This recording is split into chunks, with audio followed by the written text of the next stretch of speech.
Hello everyone, welcome to this amazing platform of our channel Panecha for Competitive Examinations and I am Piyush. तो बच्चों, जैसा कि आपको पता है, हमने आपके लिए कोर्स अनाउंस किया था। जैसा आपने कई सारे लोगों ने रिक्वेस्ट की थी कि सर एनटीपीसी के लिए कोई कोर्स ज़रूर स्टार्ट करें। तो जैसा कि आपको पता है, हमारे चैनल पर एसएससी के जितने भी क्वेश्चन पेपर्स हैं, एसएससी सीजीएल, ये आपके जो टोटल 18 सेट्स में अभी आपका पेपर कंडक्ट हुआ था मार्च 2020 में, ये हम सारे 18 सेट को डिस्कस करा चुके हैं। टॉपिक वाइज भी करा दिया है, शिफ्ट वाइज तो हमने सारे कराए ही हैं, और आपको टॉपिक वाइज भी चल रहे हैं। जो टॉपिक आपको दिक्कत होती है, जैसे आपका ज्योमेट्री, मैंने अलग से सारे क्वेश्चंस करा दिए हैं जितने भी शिफ्ट में आए हैं। मेंसुरेशन करा दिया है, अलजेब्रा हो रहा है आपका, है ना। तो ये सारी चीज़ें हैं। और अभी हम क्या करने वाले हैं, अब एनटीपीसी के जितने भी आपके प्रीवियस ईयर पेपर्स हुए हैं, एनटीपीसी के जितने भी प्रीवियस ईयर पेपर हुए हैं, अब हम वो डिस्कस करना स्टार्ट करेंगे। चाहे आपका वो मैथ्स का पेपर हो, मैथ्स का पेपर मैं डिस्कस करूँगा। इसके बाद में हो गया आपका रीजनिंग का पेपर। रीजनिंग का पेपर आपको पता ही है, आपकी श्वेता मैम जो हैं वो डिस्कस करेंगी। उनके पास में जितनी भी ट्रिक्स वगैरह हैं वो आप देख ही चुके हैं। उनका कम टाइम में आप कैसे पेपर को ज़्यादा से ज़्यादा मोस्ट एफिशिएंटली उस पेपर को सॉल्व कर सकते हो, वो आप देख ही रहे हो, ठीक है। और मैथ्स तो आपको मैं पढ़ाऊंगा ही। इसके बाद में जो आपकी स्टैटिक जीके होगी ना, इन पेपर्स की, वो स्टैटिक जीके का भी आपको पॉइंटर्स कवर कराया जाएगा, ठीक है। जैसे करंट अफेयर हो गया, वो करंट अफेयर तो हमारे किसी काम का नहीं है, लेकिन जो स्टैटिक जीके हो गई ना, हुआ क्या कि जो स्टैटिक जीके वगैरह है, इसकी हिस्ट्री वगैरह है या फिर साइंस हो गई इन पेपर्स की, तो ये आपका जो सिलेबस है ना, सेम टू सेम है। यानी कि जो हमारा 2016 में सिलेबस था, वही सिलेबस अगर आप नोटिफिकेशन में देखोगे, वही सिलेबस हमारा सेम टू सेम अभी के टाइम पे है। तो सबसे ज़्यादा रेलेवेंट होगा कि हम सबसे पहले अपने क्या करें, प्रीवियस ईयर पेपर्स को सॉल्व कर लें। और काफ़ी अच्छे क्वेश्चन को, काफ़ी कुछ क्या है, अच्छे लेवल के क्वेश्चन आए हैं। उस टाइम पे भी आपका पेपर जो है बहुत ही ज़्यादा सदा हुआ पेपर आया था, काफ़ी बैलेंस पेपर आया था, ठीक है। बैलेंस पेपर आया हुआ है, तो हम जब तक इन सारे पेपर को पढ़ नहीं लेते, समझ नहीं लेते किस टाइप के क्वेश्चंस पूछती है रेलवे, तो हम उसका मतलब, कोई आप कितने भी मॉक दे लो, एक तरफ है आपके जितने भी मॉक दे लो, 100 मॉक दे लो, और फिर आपके एक तरफ आते हैं प्रीवियस ईयर पेपर्स, ठीक है। तो सबसे ज़्यादा जो ज़रूरी होती है चीज़, वो होती है आपकी प्रीवियस ईयर पेपर्स करना। तो हम वही डिस्कस करने जा रहे हैं। और जैसा कुछ बच्चों ने बोला भी था कि सर प्लीज़ आप इसके सारे पेपर्स को डिस्कस ज़रूर करा दें, तो वही हम अब क्या करने वाले हैं, स्टार्ट करने वाले हैं, ठीक है। आज की पहली क्लास है, इसलिए मैं थोड़ा सा आपको क्या कर रहा हूँ, ब्रीफ इंट्रो दे रहा हूँ। और हाँ, आपको मैं एक बात क्लियर कर दूं, चाहे आपका संडे हो चाहे मंडे हो, आपको पता ही है कि हम क्या करते हैं, छुट्टी नहीं लेते। क्यों नहीं लेते हैं? क्योंकि आपको क्या करनी है, अभी जॉब लेनी है। जॉब आपकी लग नहीं गई है, इसलिए थोड़ा संडे सैटरडे को छोड़ दें। और वैसे भी लॉकडाउन का टाइम चल रहा है आजकल, कोरोना वायरस का टाइम है, तो घर में ही बैठे रहते हो, तो संडे मंडे छोड़ो अपना। हम क्या करते हैं, सारा 1 बाई 1 पेपर्स को डिस्कस करेंगे सारे के सारे। आपको डेली क्या है, मैथ्स और रीजनिंग की क्लासेस मिलेंगी इसकी। और इसके अलावा जो भी आपके कोर्सेज हैं ना, वो आप सारे देख लेना। वीडियो में आपके मैंने अनाउंस कर ही दिए हैं, सीजीएल स्पेशल के लिए भी कर दिया है, और आपके मैथ, रीजनिंग और स्टैटिक जीके, ये आपकी स्टैटिक जीके पे बहुत ही ज़्यादा ध्यान दिया जा रहा है।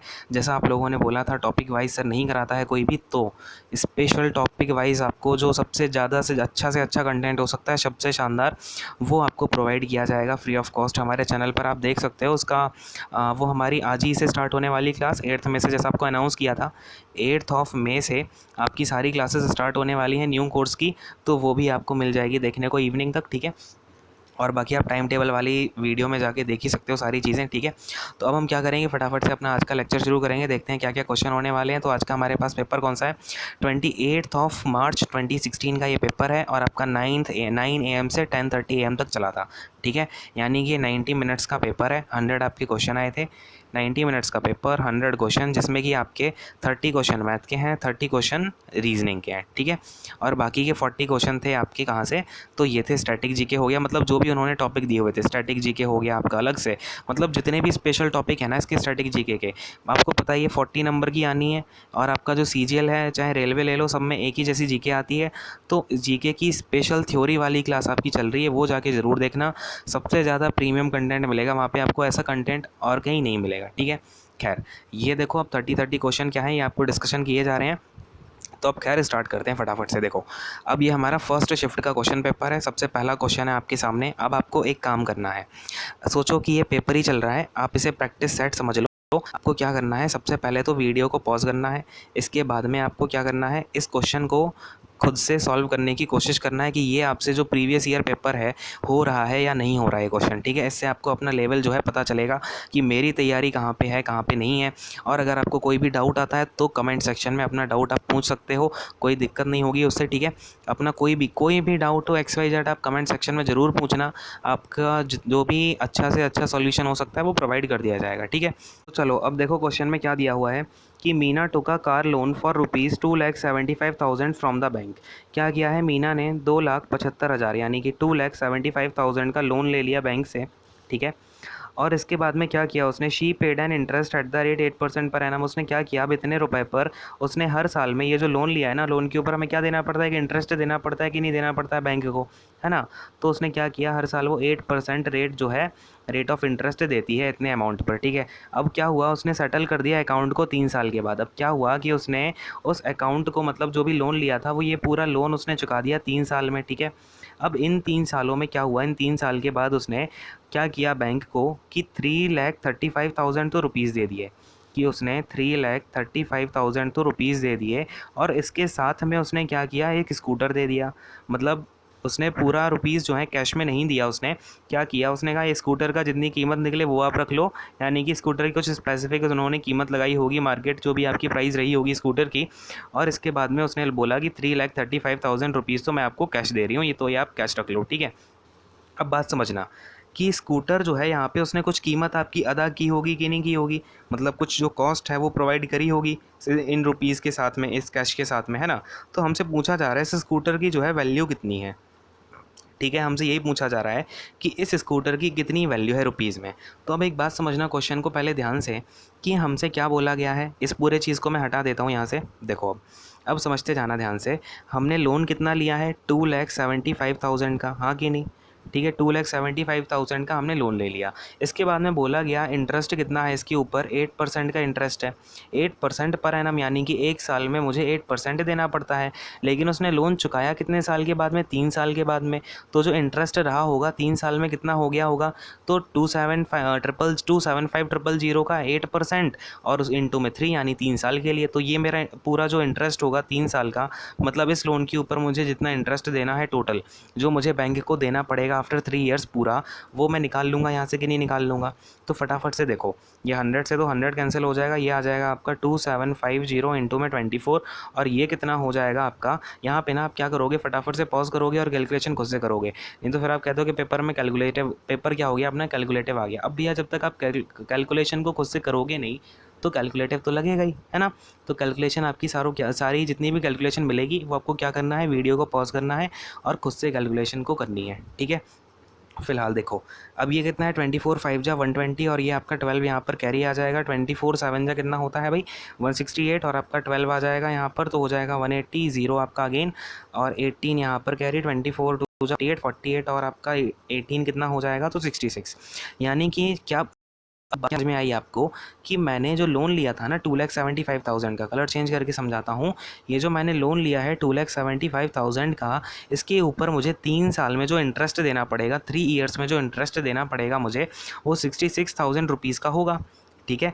अब जो 66,000 का ये जो इंटरेस्ट है, मतलब मुझे 3 साल के बाद टोटल कितना पे करना है बैंक को, तो बात को समझना। मुझे 275,000, ठीक है, और उसमें मुझे 66,000 क्या है ऐड करना पड़ेगा, 66,000 ऐड करना पड़ेगा। तो देखो कितना हो जाएगा, ये ऐड कर दो, 6 ये 1 हो जाएगा और ये आपका 1 यहाँ पर आ जाएगा 4 और ये हो जाएगा कितना 3। यानी कि मुझे 3,41,000 क्या है बैंक को पे करना था। लेकिन मैंने पे कितना किया कैश में, 3,35,000। अब मैं ये सारी चीज़ें हटा रहा हूँ, मुझे बस इस चीज़ से मतलब है कि मेरा जो 3,41,000 निकल के आ गया, इतना मुझे बैंक को पे करना था। अब ये सारा हटा रहा हूँ, देखो अब देखो मुझे बैंक को पे कितना करना था, 3,41,000, है ना। और मैंने बैंक को पे कितना किया एक्चुअली में कैश में, तो 3,35,000 मैंने पे कर दिया बैंक को। बात क्लियर है कि नहीं है। यानी कि मैंने कितना कम पे किया है, यानी कि इसके साथ में मैंने क्या किया, स्कूटर को मैंने इसमें बेच दिया, बैंक को दे दिया स्कूटर। यानी कि जो बची हुई वैल्यू आएगी ना डिफरेंस की, वो मेरे स्कूटर की वैल्यू होगी कि नहीं होगी। हाँ भाई, क्योंकि ये क्या है, मुझे पूरा पे करने के लिए था और मैंने पे किया इतना है, इसके साथ में स्कूटर दे दिया। मतलब अगर मैं इसमें से माइनस कर दूं तो जो स्कूटर की प्राइस होगी वो निकल के आ जाएगी, आगे नहीं। बात समझ में आ रही है ना पूरी पूरी। तो ये हो जाएगा 6 और यहाँ पर आपका 0, यहाँ पर 0। यानी कि अपना कितना है, 6,000 रुपीज़ जो है मुझे एक्स्ट्रा पे करना रह गया था कैश में। यानी कि ये जो 6,000 की वैल्यू है, ये किसने दे दी, आपके स्कूटर ने। तो जो मीना का स्कूटर था उसकी जो वैल्यू थी ना, वो थी 6,000 रुपीज़। तो स्कूटर की अगर आपसे कॉस्ट पूछ ले कितने रुपीज़ जो है फैच किए हैं स्कूटर ने, या फिर कितनी कीमत थी स्कूटर की, तो स्कूटर की कीमत थी 6,000 रुपीज़। तो अच्छा क्वेश्चन था, काफ़ी अच्छा क्वेश्चन निकल के आया। ये कैलकुलेटिव भी था थोड़ा सा, बट ज़्यादा कुछ खास नहीं है। आपको इतनी कैलकुलेशन तो करनी ही पड़ेगी, ठीक है। तो कैलकुलेशन के ऊपर ध्यान रखें, अपनी टाइम टू टाइम कैलकुलेशन को क्या करेंगे आप इम्प्रूव करते रहेंगे, क्वेश्चन जो भी आएगा। अब हाँ, इसका आप खैर ऑप्शन देख लो, 6000 कौन सा है, ऑप्शन नंबर बी है। यहाँ पर देखो ऑप्शन नंबर बी में फोर्थ वाला है, तो फोर्थ वाला ऑप्शन यहाँ पर करेक्ट हो जाएगा, ठीक है। अब आपको एक बात याद रखनी है कि आपको कभी भी कोई भी क्वेश्चन दिखेगा आगे, आप क्या करोगे, वहाँ पे आप वीडियो को पॉज करो, उस क्वेश्चन को खुद से लगाने की कोशिश करो, या फिर कम से कम अप्रोच तो देख लो कि मेरी अप्रोच ये लग सकती है इसमें। इसके बाद में आप सॉल्यूशन को देखेंगे और देखेंगे आपकी अप्रोच सही जा रही थी, या फिर कहीं आपने लॉन्ग मेथड तो नहीं लगा दिया कोई, और भी कोई इससे शॉर्ट मेथड हो सकता था, ठीक है। तो आपको ये बताओ ये क्वेश्चन समझ में आया कि नहीं आया अच्छे से। चलो नेक्स्ट क्वेश्चन पे आऊँ, फटाफट से नोट कर लेना आप उसे पॉज करके, ठीक है। मैं आपको अब नेक्स्ट क्वेश्चन समझाता हूँ। देखो नेक्स्ट क्वेश्चन भी थोड़ा अच्छा ही क्वेश्चन है, देखेंगे ध्यान से। क्या बोल रहा है हमसे कि अनिल बॉट 100 एग्स एट ₹6 पर केजी, ठीक है। अनिल ने क्या किया, 100 एग्स को ख़रीदा, 100 एग्स उसने ये लिए ख़रीद लिया, ठीक है। इसमें हर एक एग की जो कॉस्ट है वो ₹6 है, ये मैंने लिख दिया साइड में, ठीक है। अब क्या बोला, ही सोल्ड 25 एग्स एट 10% प्रॉफिट, ठीक है। ये बात हो गई कि 25% एग हैं, यानी 100 का जो 25% होगा वो 25 ही होगा। यानी कि अब सुनना मैं क्या बोल रहा हूँ, ये मैंने बोला भैया ₹6 हैं, इनको तो मैं साइड में ही रख देता हूँ। मैं तो अपने आप में ये सोच ले रहा हूँ कि जो आपका एक एग की कीमत है वो ₹1 ही है। ये ना आपको जो क्वेश्चन में दिया हुआ है ना ₹6, ये आपको थोड़ा भटकाने के लिए दिया हुआ है कि आप इधर उधर की कैलकुलेशन करो, फिर दुनिया जहान की चीज़ें आएँ, आप वहाँ पे कंफ्यूज हो जाओ, ठीक है। तो ऐसे नहीं करना है, समझना, क्योंकि हमें ओवरऑल क्या निकालना है, ओवरऑल प्रॉफिट या लॉस परसेंट ही तो निकालना है। वो तो हम अगर ऐसे भी लेके चलेंगे, 100 को ही अगर हम पूरा मान लेंगे तो उससे भी निकल के आ जाएगा, ठीक है। अब देखो 100 का 25% यानी 25 है, क्या किया मैंने, 10% के प्रॉफिट पर बेच दिया है, ठीक है। अब अगर 25% मैंने 10% के प्रॉफिट पर बेचा है, इसका मतलब यहाँ पर मुझे प्रॉफिट हो गया। अब क्या बात हो रही है कि अनदर 25 एग मैंने 25% लॉस पर बेच दिया है, यानी कि 100 का अगेन 25% कितना, 25, इसे मैंने क्या किया है भाई, तो 25% लॉस पर बेच दिया है, तो माइनस का 25% हो जाएगा कि नहीं हो जाएगा, बोलो हाँ, ठीक है। अब क्या हुआ, जो बचा हुआ है, अब उस देखो क्वेश्चन में क्या बोल रहा है कि देन टू बैलेंस इट, है ना, उसने क्या किया, जो बचे हुए आपके बैलेंस 50 एग्स थे उन्हें 20% प्रॉफिट पर बेच दिया है।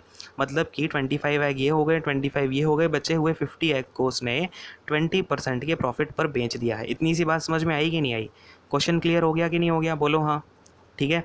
अब क्या बोल रहा है वो, मुझे ओवरऑल प्रॉफिट या लॉस बता दो। अब बच्चों फटाफट से आप क्या करेंगे, अब देखो अगर मेरा 25 जो है सीपी है और उस पर मैं 10% का प्रॉफिट ले लूँ, तो मेरा एसपी कितना निकल के आएगा, 25 इंटू 110/100, हाँ कि ना, बोलो हाँ, ठीक है। अब ये हो जाएगा अपना 55/50, 2 से अगर आप कैंसिल करोगे, और ये कितना हो जाएगा, 25 2 जा 50, और ये आ जाएगा आपका 55/2, हाँ कि नहीं। चलो अब मैं दूसरा कलर चेंज करके दिखा देता हूँ, ठीक है। अब देखो यहाँ पे क्या बात हो रही है कि 25% अपना जो 25 एक्स हैं बचे हुए हैं उन पे 25% का लॉस हो रहा है, यानी कि 25 इंटू में हमें लॉस हो रहा है ना, यहाँ पे 25% का मतलब क्या होता है, 1/4, मतलब यहाँ पे 3/4 से हम मल्टीप्लाई कर देंगे क्योंकि लॉस हुआ है, ठीक है ना। चलो अब क्या बात हो रही है तीसरी बार में हमसे कि बचे हुए जो 50 एग्स हैं, यानी कि मैंने बोला ये ₹1 है, हर एक एग की कॉस्ट ₹1 मैं मान के चल रहा हूँ, यानी कि ₹50 की चीज़ मैंने क्या किया है, 20% की प्रॉफिट पर बेची है। मतलब कि 50 इंटू में कितना हो जाएगा आपका, 120/100, मतलब कि 6/5 है ना। बात समझ में आ रही है क्या, देखो अब ये हो जाएगा 5 से 10 टाइम्स, और ये हो निकल के आ जाएगा अपना कितना, 60। तो हमें क्या दिख रहा है यहाँ पे कि हमने एक चीज़ तो बेची है 55/2 की, दूसरा वाला जो 25 एग थे वो हमने बेच दिए 25 इंटू 3/4 के, और जो बचे हुए ₹50 की चीज़ थी वो हमने 60 में बेच दी है। तो अब एक बात बताओ ये टोटल कितना हो जाएगा। तो अब मैं ये सारी चीज़ें हटा रहा हूँ, आपका बस मैंने यहाँ से 55/2 ले लिया है, 25 इंटू 3/4 ले लिया है, और 60 ले लिया है, ठीक है। इतना याद रहेगा ना, यहाँ पे आप इतनी चीज़ नोटबुक में नोट कर लो। इसके बाद हम इन सारी चीज़ को हटाते हैं, अब आते हैं आगे की बात पे। चलो भाई, बात को समझना बच्चों, हमने क्या क्या उठा लिया है कि पहले वाले जो 25 थे, 25 वाली चीज़ हमने बेच दी 55/2 में, ठीक है। अब ये क्या है, मैं रुपीज़ में ही ले रहा हूँ, मैंने आपसे बोला था ना ₹1 में हो गई ये सारी चीज़ें। ₹6 आपको इतनी कैलकुलेशन नहीं करनी, नहीं तो आपका क्या हो जाएगा ना कि आपको इधर उधर डाइवर्ट हो जाएगा मन आपका, ठीक है। तो अब देखो 25 वाली चीज़ हमने 55/2 में बेची है, इसके बाद में जो अगले 25 वाली चीज़ थी वो हमने आपकी 25 इंटू 3/4 यानी कि 75/4 में बेची है, ठीक है। और आपकी अगले जो 50 वाली चीज़ थी ना, 50 वाले रुपीज़ की जो चीज़ थी, आपकी एग था, वो हमने बेचा है आपका कितने में, तो वो बेचा है हमने आपका 50 इंटू 6/5 था ना, तो कितना हो गया, ये 60 हो गया था।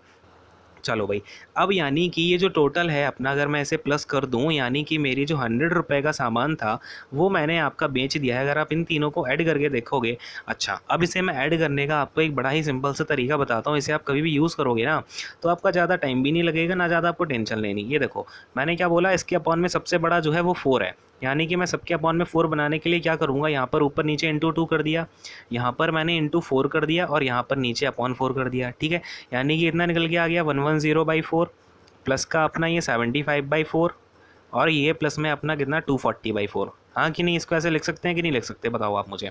ठीक है, तो ये कितना हो जाएगा, अपना ऊपर वाला ऐड कर दो, ये हो जाएगा 110 प्लस 75 185, और 185 प्लस 240 कर दोगे, आपका ये कितना आ जाएगा भैया, तो ये निकल के आ जाएगा आपका 425। हाँ कि नहीं, 425। तो ये हो जाएगा 425/4। अब आप इसे कैलकुलेट कर लोगे, नहीं तो आप क्या करते, या तो इसको पॉइंट में निकालते, फिर इसको अलग निकालते, फिर इसको ऐड करते हैं ना, तो बड़ी दिक्कत हो जाती है।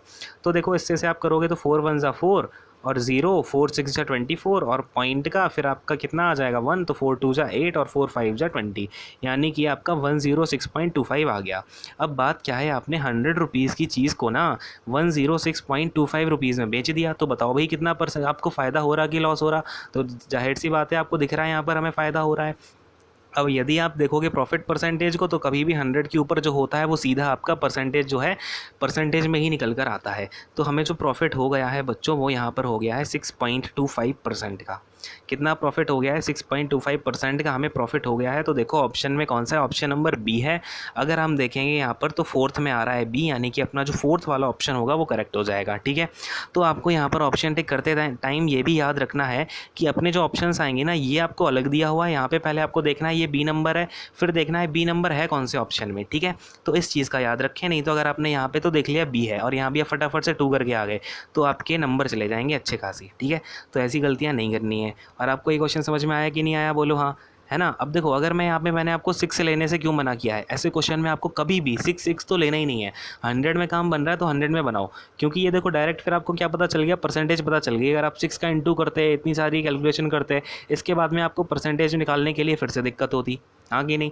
तो अपना यहाँ पर डायरेक्ट अपना आंसर निकल कर आ गया है। बोलो समझ में आ गई ना बात। अब आता हूँ नेक्स्ट क्वेश्चन पर। अब हाँ, चीज़ें अगर पसंद आती हैं, सारे क्वेश्चन समझ में आ रहे हैं, तो लाइक करना ना भूलें। ठीक है, चलो देखो, काफ़ी अच्छे क्वेश्चंस आए हुए हैं, इसलिए मैं आपको प्रीवियस ईयर के सारे क्वेश्चन पेपर्स जो हैं डिस्कस करा देता हूं, क्योंकि आपके इस बार भी जो है क्वेश्चन तो आपके यही बनेंगे। ठीक है, क्वेश्चन आपको दिख रहा है ना, लेवल काफ़ी अच्छा है, और ऐसे क्वेश्चन ही बनेंगे अभी भी। चलो भाई, अब देखो क्या है, डिस्टेंस बिटवीन टू प्लेसेस, क्या बोल रहा है, दो जगह के बीच में जो आपकी डिस्टेंस है वो 300 किलोमीटर, यानी कि समझना। अब अगर मैंने बोला ये पॉइंट ए है, ये पॉइंट बी है, तो इन दोनों के बीच में जो डिस्टेंस है ना, वो है अपनी 300 किलोमीटर, यानी 300 किलोमीटर की। तो ये डिस्टेंस हो गई है 300 किलोमीटर। अब क्या बात हो रही है, 2 riders on scooters start simultaneously from A and B. तो क्या करते हैं, 2 स्कूटर पे राइडर्स हैं, यानी 2 स्कूटर पे बैठे हुए हैं, वो क्या करते हैं, एक ए से चलता है बी की तरफ, एक चलता है बी से ए की तरफ। ठीक है, और the distance between them after 2.5 hours. अब दूसरे कलर का यूज़ करके मैं आपको समझाता हूँ कि 2.5 आवर्स के बाद क्या हुआ, उनके बीच की डिस्टेंस रह गई 25 किलोमीटर। तो लेट्स से 2.5 आवर्स के बाद ये दोनों यहाँ पे आ गए। ठीक है, अब इनके बीच में क्या है, 25 किलोमीटर की डिस्टेंस बची हुई है। क्लियर है। अब क्या बात है, speed of one scooter is 10 kilometre per hour more than the other. तो अगर मैं बोलूँ एक्स वाले जो स्कूटर जो है, उसकी आपकी speed x kilometre per hour है। ठीक है, तो जो बी वाला होगा वो x + 10 हो जाएगा, क्योंकि दूसरे वाले की पहले वाले से कितनी है, आपकी 10 किलोमीटर ज़्यादा स्पीड है। क्लियर है, तो ये हो गई हमारी स्पीड्स। अब क्या बोल रहा है, तो आप बता दें, जो दोनों स्कूटर्स हैं उनकी हमें स्पीड निकालनी है। तो बच्चों, अब आप बड़े बड़े ही ध्यान से समझना। ठीक है, अब एक बात बताओ, ये दोनों ट्रैवल कर रहे हैं अपोजिट साइड, यानी कि दोनों अपोजिट डायरेक्शन में ट्रैवल कर रहे हैं कि नहीं कर रहे। ए बी की तरफ जा रहा है, बी ए की तरफ जा रहा है, यानी कि इसमें जो रिलेटिव आपकी स्पीड निकलेगी, रिलेटिव स्पीड आपकी कितनी हो जाएगी, तो ये दोनों स्पीड आपकी ऐड हो जाएंगी कि नहीं हो जाएंगी।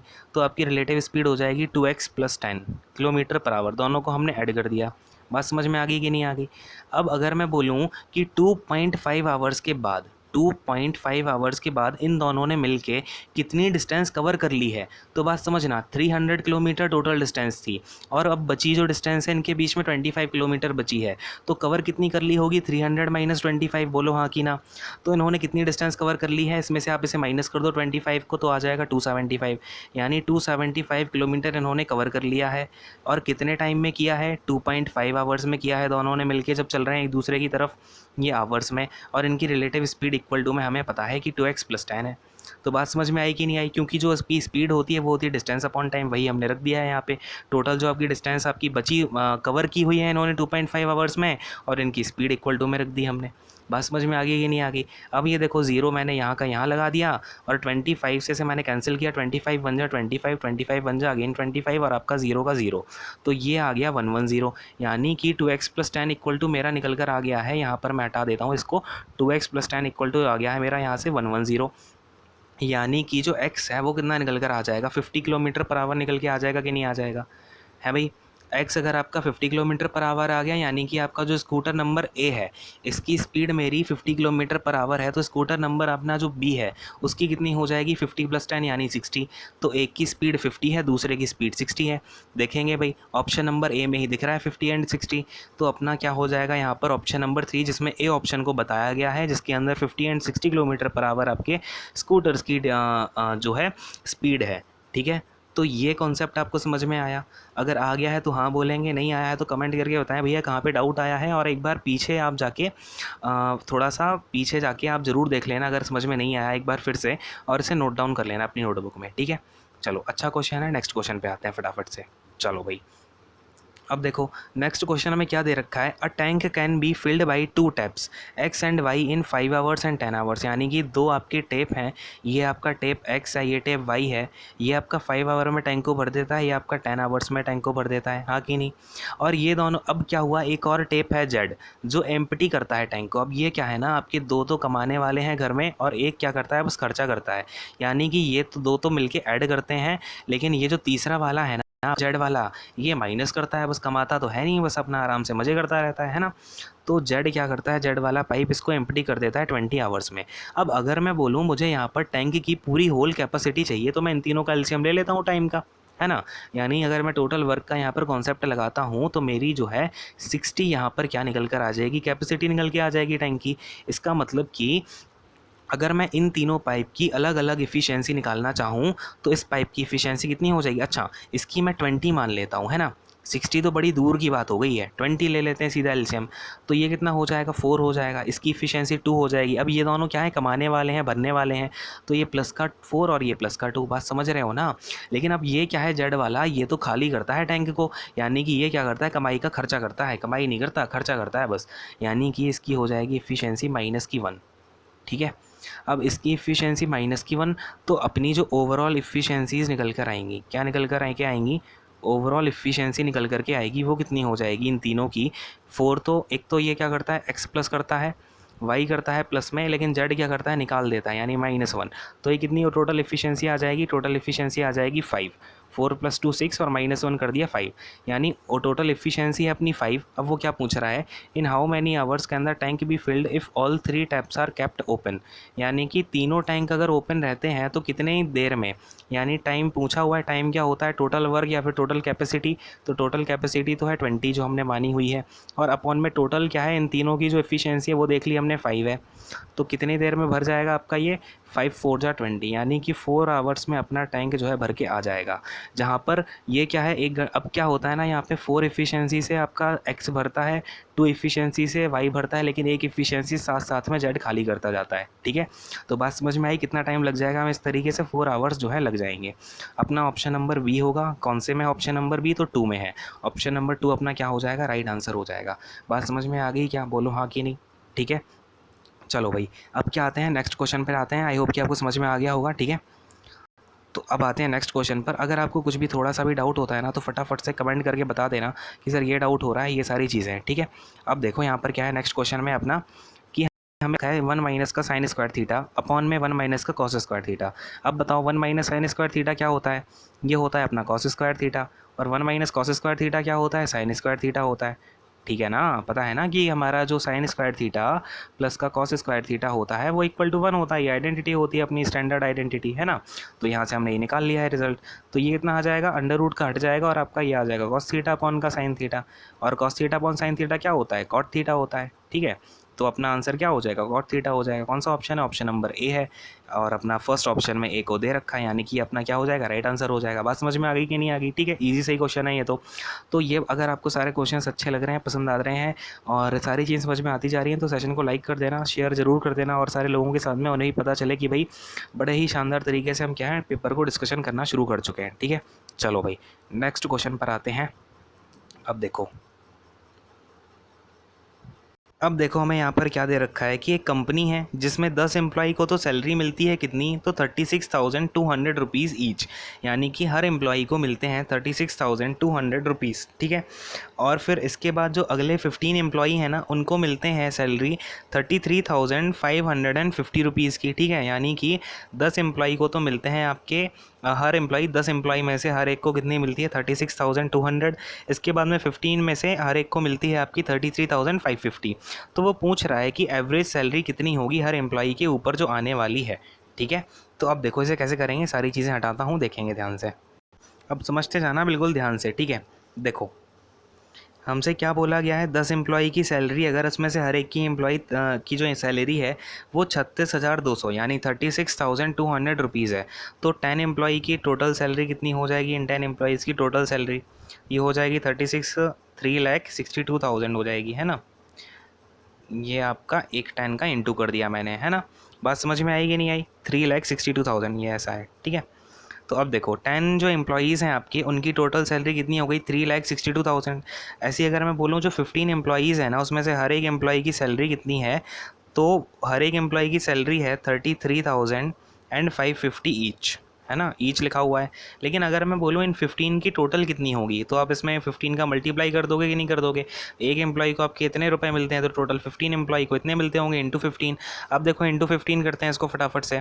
आप ये अपना एक बार पॉज करके ना खुद से करना, क्योंकि कैलकुलेशन जब तक आप खुद से नहीं करोगे ना तब तक मज़ा नहीं आएगा। खैर देखो अब ये क्या है 15 5 जो 75 और ये आपका 5 आ जाएगा। फिर अगेन 15 5 जो 75 में 7 कैरी आई है तो आपकी कितनी हो जाएगी 82 की 2 आ जाएगी। ठीक है, इसके बाद में आपका क्या होगा 15 3 जा 45, फिर 45 में आपका कैरी चला जाएगा तो ये हो जाएगा 3। फिर आएगा 15 3 जा 45 और प्लस में 5 कैरी आ रही है तो अपना ये कितना हो जाएगा 50। यानी कि हमारी जो टोटल सैलरी निकल के आ रही है 15 लोगों की तो निकल के आ रही है आपकी कितनी, तो 5,03,250 और आपके 10 लोगों की निकल के आ रही है इतनी कितनी 3,62,000। अगर मैं बोलूँ इन सारे जो 25 लोग हैं 25 एम्प्लॉयज़ हैं इनकी सैलरी कितनी हो जाएगी, तो मैं क्या करूँ इन दोनों को प्लस कर दूँगा।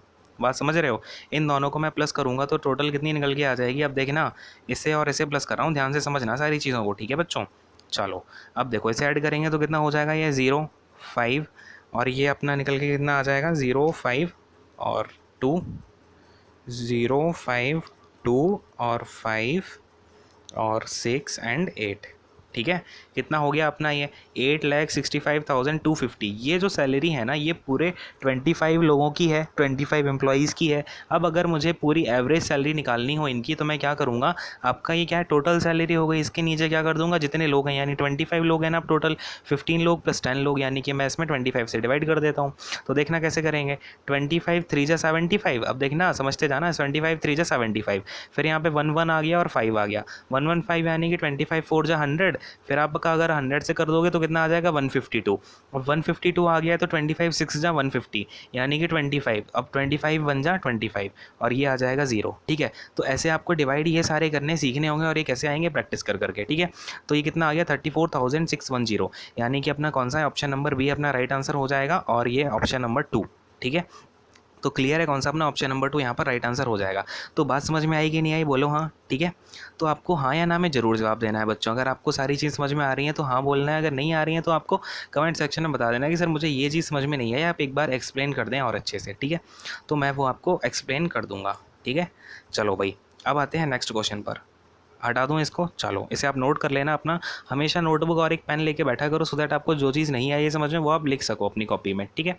देखो अब ये क्या है, Aman and Ajay can build a wall in 9 days and 12 days।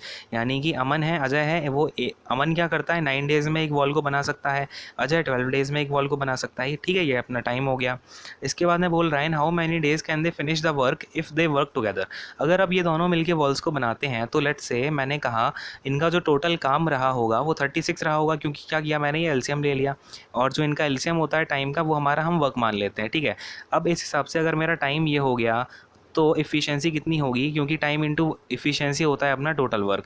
अब 36 अगर मेरा टोटल वर्क है तो जो आपका अमन है, ये लेट्स से अमन है, और ये मैंने अजय का एजे लिख दिया, ठीक है।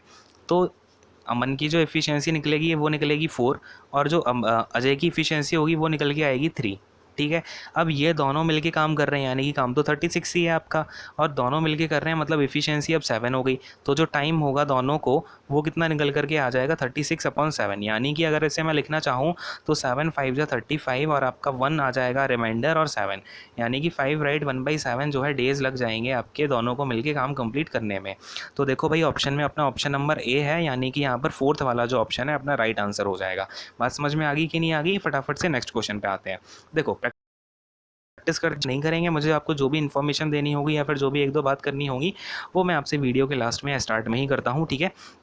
अब देखो भाई नेक्स्ट क्वेश्चन को फटाफट से अपने पास क्या है, द नंबर ऑफ बाईसाइकिल्स, देखो the number of wait a second, क्या बोल रहा है हमसे, the number of bicycle sold by the shopkeeper in a particular week is shown below, ठीक है। मतलब हर दिन जितनी भी साइकिल बेची गई वो हमें बताया गया है। क्या पूछ रहा है, how many bicycles were sold from Thursday to Sunday, यानी कि थर्सडे से लेकर संडे तक कितनी बाइसाइकिल बेची गई।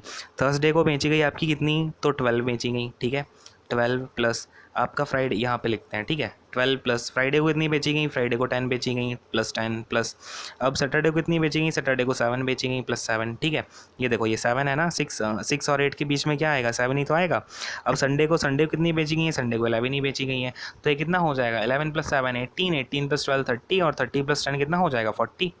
यानी कि हमारी टोटल 40 बाइसाइकिल्स बेची गई हैं आपकी थर्सडे से लेकर संडे तक, यानी कि ऑप्शन नंबर सी क्या है अपना राइट आंसर हो जाएगा। अपना जो भी आगे ऑप्शन होगा यहाँ पर कवर नहीं हो पाया क्योंकि आपकी जो फिगर है ये बड़ा था, ठीक है। तो अपना क्या हो जाएगा 40 आंसर हो जाएगा ऑप्शन नंबर सी। क्लियर है, बात समझ में आ गई कि नहीं आ गई? इजी सही था, आपको ऐड करना था बस देख के, ठीक है। तो आप देख रहे हो ना कैसे आपके कुछ क्वेश्चन क्या है काफ़ी अच्छे लेवल के भी हैं जिनमें आपको टाइम लग सकता है। तो आपको करना क्या है ना कि अगर आपकी कैलकुलेशन अच्छी होगी और आपको कुछ चीज़ें मैं बताऊंगा जो आपको याद होनी चाहिए, जैसे स्क्वायर हो गया, क्यूब हो गए, अगर आपको ये सारी चीज़ें याद है ना, आप क्या करोगे, सिंपल क्वेश्चन से फटाफट से आप टाइम सेव करोगे और जो आपका बड़ा क्वेश्चन होगा उसे आप पूरा कर दोगे। तो इससे क्या होगा, आपका क्वेश्चन पेपर जो है 100 आउट ऑफ 100 अटैम्प्ट हो जाएगा, ठीक है। रीजनिंग की जो भी ट्रिक्स वगैरह हैं वो आपको मैम बता ही रही हैं, और जो भी उनके स्पेशल जो भी हम आपको स्पेशल चैप्टर्स देते हैं वो भी आप ज़रूर पढ़ा करें, आपके बिल्कुल रेलेवेंट होते हैं एग्जाम के लिए, ठीक है। चलो भाई खैर फटाफट आते हैं क्वेश्चन नंबर नेक्स्ट पे। What is the measure of 2 equal angles of right isosceles triangle. अब बात को समझना, इन्होंने क्या बोला है, राइट आइसोसेलेस ट्रायंगल। ये राइट एंगल, ये एक तो आपका ये आइसोसेलेस ट्रायंगल होगा, ठीक है। दूसरी बात यह है कि ये राइट एंगल ट्रायंगल होना चाहिए, यानी कि यहाँ पर एक तो 90 डिग्री होगा और जो इक्वल साइड्स होंगी वो ऑफकोर्स आपकी परपेंडिकुलर और बेस ही रहेंगी इसके। तो अगर मेरी ये साइड एक्स है तो ये साइड भी एक्स होगी, ठीक है। और ये मेरा क्या रहा होगा, हाइपोटेनस रहा होगा, ठीक है। इसे मैं एच मान लेता हूँ। अब क्या बोल रहा है कि वो दो इक्वल एंगल होंगे, वो उनकी वैल्यू क्या होगी, यानी कि इसमें एक एंगल तो 90 डिग्री हो गया। तो अगर लेट से मेरा ये वाला एंगल थीटा है तो ये वाला एंगल भी कितना होगा, थीटा होगा, क्योंकि इनके अपोजिट जो साइड्स हैं वो इक्वल हैं। थीटा के अपोजिट भी ये वाली एक्स है, इस थीटा के अपोजिट ये वाला एक्स है, दोनों की साइड इक्वल तो एंगल भी इक्वल। यानी कि मेरा जो थीटा प्लस थीटा होगा, देखो अब यहाँ से ये तो 90 डिग्री हो गया। एक एंगल, एक ट्राइंगल के जो एंगल्स होते हैं उनका सम क्या होता है 180 डिग्री, यानी 90 plus theta equal to 180 degree. तो अपना थीटा कितना आ जाएगा यहाँ से 45 डिग्री आ जाएगा कि नहीं आ जाएगा, बोलो हाँ। तो अपना ऑप्शन नंबर क्या हो जाएगा, बी करेक्ट आंसर हो जाएगा, जैसा यहाँ पर थर्ड ऑप्शन में बताया गया है, ठीक है। क्लियर है, ये बात समझ में आ गई कि नहीं आ गई, बोलो हाँ। ईजी सही था, बस आपको यहाँ पे ये ध्यान देना है कि एक राइट आइसोसेलेस ट्रायंगल है, ठीक है, जिसमें दो साइड इक्वल होंगी मतलब, और एक एंगल जो है आपका 90 डिग्री निकल कर आएगा। तो बात क्लियर हुई कि नहीं हुई? हाँ भाई। और यहाँ पर हाइपोटेनस तो आपकी हाइपोटेनस तो अलग होती है, हाइपोटेनस जो है वो किसी दो साइड के इक्वल तो नहीं हो सकती ना। इसलिए मैंने बोला कि आपकी ये जो साइड्स होंगी ना 90 डिग्री के आसपास वाली, वही आपकी इक्वल हो साइड्स हो सकती हैं, ठीक है। बात समझ में आ गई?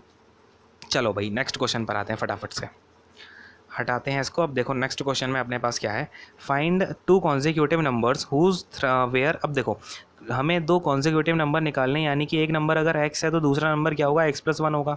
कॉन्जिक्यूटिव नंबर वही तो होते हैं, एक के बाद एक, ठीक है। अब बोल रहा है thrice of the first number, जो थ्राइस है फर्स्ट नंबर का, यानी कि जो 3x है वो 1 नंबर ज़्यादा है, is more than twice the second number. जो फर्स्ट नंबर 3x है ना उसका थ्राइस है वो ज़्यादा है सेकेंड नंबर के ट्वाइस से, यानी कि x+1 के ट्वाइस से ज़्यादा है कितना, तो 5 ज़्यादा है, यानी कि 2 टाइम्स ऑफ x+1 + 5 के इक्वल है 3x। तो यहाँ से 3x इक्वल टू कितना आ जाएगा, 2x + 2 + 5, यानी कि अपना यहाँ से x कितना आ जाएगा, 7 आ जाएगा, ठीक है। अब क्या पूछ रहा है हमसे कि नंबर कौन कौन से हैं, ठीक है। तो एक नंबर 7 हो जाएगा, एक नंबर 8 हो जाएगा। कौन कौन से निकल के आ रहे हैं, एक 7 हो गया, ये देखो x अगर मेरा 7 आ जाता है तो x+1 कितना हो जाएगा, 8 हो जाएगा, 7 और 8 हो जाएगा, ऑप्शन नंबर सी, यानी कि सेकंड जो अपना यहाँ पे ऑप्शन होगा वो राइट आंसर हो जाएगा। बात समझ में आ गई कि नहीं आ गई, बोलो हाँ, ठीक है। चलो भाई नेक्स्ट क्वेश्चन पे आ जाए फटाफट से। देखो भाई अब नेक्स्ट क्वेश्चन में क्या है अपने पास में, अब हमसे पूछ रहा है कि what should be subtracted from 107.03 to get 96.4। ठीक है, अब देखो ऐसे आप फटाफट से कर ही सकते हो, 107.03 से वो पूछ रहा है कितना माइनस करूँ तो ये मिल जाएगा। तो मैं इसी को माइनस कर देता हूँ, पता चल जाएगा क्या माइनस करना पड़ेगा। 3 से 3 आ जाएगा, यहाँ 6 आ जाएगा, यहाँ पे आपका 0 आ जाएगा, और यहाँ पर आपका कितना आ जाएगा भाई, 1 आ जाएगा, ठीक है, और ये 0 आ जाएगा अगेन। तो आपका 10.63 माइनस करना पड़ेगा। कौन सा ऑप्शन है, ऑप्शन नंबर बी अपना राइट आंसर हो जाएगा। यहाँ पे थर्ड वाला जो है ऑप्शन में बी बता रहा है, यानी कि ये अपना करेक्ट आंसर हो जाएगा। तो बात समझ में आई कि नहीं आई, बोलो हाँ, ठीक है। चलो भाई अब आते हैं फटाफट से अपने नेक्स्ट क्वेश्चन पर, देखेंगे क्या बात है। हमें यहाँ पे क्या दिया हुआ है अगले क्वेश्चन में, देखो ध्यान से क्या बोल रहा है, which number will be in the middle if the following numbers are arranged in descending order. यानी कि हमें क्या करना है, बढ़ते से घटता हुआ क्रम में लगाना है, डिसेंडिंग ऑर्डर में लगाना है, और पूछ रहा है मिडल में कौन सा नंबर आएगा। तो बड़ा इजी सा है, सबसे पहले हम क्या करेंगे, सबसे बड़ा नंबर देख लेंगे। सबसे बड़ा नंबर कौन सा होगा। अच्छा एक बात देखो, पहले नंबर कितने हैं, ये 1 2 3 4 5 नंबर हैं, ठीक है। अब इस क्वेश्चन को जल्दी करने का तरीका सोचो क्या हो सकता है। ये आपके 5 नंबर है, ठीक है। अब इसमें हम क्या करेंगे, हमें पूछ रहा है बीच में कौन सा नंबर आएगा, यानी बीच में बस तीसरा नंबर आएगा। 5 में से जो बीच में होता है वो तीसरा ही नंबर तो होता है, यानी कि हमें क्या करना है, थर्ड वाला जो बड़ा नंबर होगा वो निकालना है, ठीक है। तो देखो सबसे पहले अगर हम सबसे बड़ा नंबर ढूंढते हैं तो सबसे बड़ा नंबर क्या हो जाएगा, 4 6 6 5 हो जाएगा, ठीक है, 4 6 6 5। इसके बाद अगर मैं अरेंज करूँ तो 4 6 5 5 हो जाएगा, ठीक है, 4 6 5 5। तो इसके बाद अगर मैं अरेंज करना चाहूँ तो 4 5 6 5 रखूँगा, 4 5 6 5। तो बस अपना यही जो है अपना मिडिल टर्म हो जाएगा इस पूरे। अगर मैं आगे आगे की दो रखने की मुझे देखने की ज़रूरत ही नहीं है कौन बड़ा कौन छोटा, बस तीसरा नंबर का मैंने देख लिया, मुझे पता चल गया कि भाई 4 5 6 5 ही जो है अपना मिडल में आएगा, क्योंकि ये टोटल नंबर है 5, इनके मिडल में थर्ड वाले जो इस प्लेस पर जो नंबर होगा वही अपना नंबर होगा मिडल में, ठीक है। चलो भाई 4 5 6 5 क्या है भाई, ऑप्शन नंबर सी में है, ठीक है। यहाँ पे आपका ऑप्शन नंबर जो 4 रहा होगा उसमें सी होगा, क्योंकि इसमें ए बी डी हो गए ना, तो फोर्थ वाला जो सी ऑप्शन है वो करेक्ट हो जाएगा, ठीक है। क्लियर है यहाँ पे बात आपको, ठीक है। चलो भाई नेक्स्ट क्वेश्चन पर आते हैं फटाफट से। देखो अब हमें नेक्स्ट क्वेश्चन में क्या दे रखा है, find the product of square root of 16, ठीक है। अब हमें प्रोडक्ट निकालना है स्क्वायर रूट ऑफ 16, 16 का स्क्वायर रूट बोलो फटाफट से कितना होता है, 4 होता है।